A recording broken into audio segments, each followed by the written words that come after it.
I bid you well. It's time for Cinemassacre's Monster Badness. In our history of horror cinema, we've seen that the 1930s and 40s were the golden age of grade A chillers, but the 50s were more about the atomic age, giant tarantulas, alien invaders, and science experiments gone completely wrong. There were all kinds of B movies, but not really any genuine horror films. Even the William Castle flicks were kind of tongue-in-cheek. They were just fun. This is where Hammer films came into play. Hammer was a studio in England who are responsible for putting the horror back into horror. They remade all the classics like Dracula, Frankenstein, and The Mummy. But now there was color, there was blood, and there was cleavage. By today's standards, it's pretty tame, but back then, it was hardcore.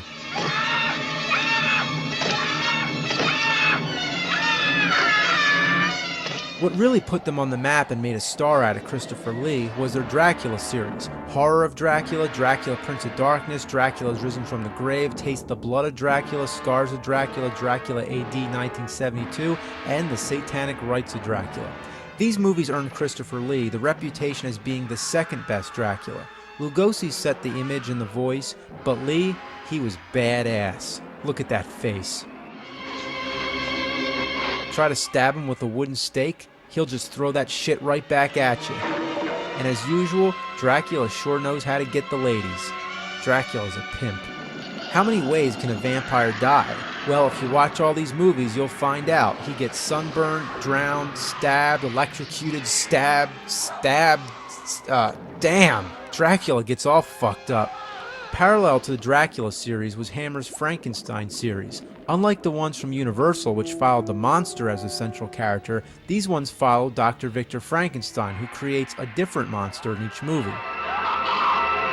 The Doctor's played by Peter Cushing, possibly the best ever. I'm harming nobody, just robbing a few graves.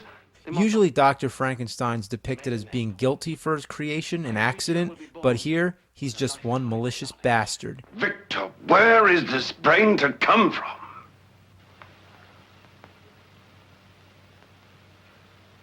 I'll get it. All he cares about is his work, and he doesn't give a shit who he's got to kill. Look out, Rebecca, look out! Not only is he a mad doctor and a murderer, he's a rapist too.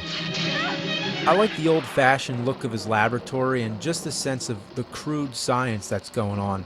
If you're looking to find them, the films are The Curse of Frankenstein, Revenge of Frankenstein, Evil of Frankenstein, Frankenstein Created Woman, Frankenstein Must Be Destroyed, and Frankenstein and the Monster from Hell. The monster in the final film was played by Dave Prowse, who looks like a bald gorilla. Dave Prowse, of course, would later be cast as Darth Vader, alongside once again Peter Cushing. How ironic. But then, what do you get when you take Count Dracula and give him a lightsaber? You get Count Dooku. Since great fear in you, Skywalker. And then, what's this remind you of? Somebody was a fan, and I don't blame him, because these movies are awesome. Now my revenge is complete.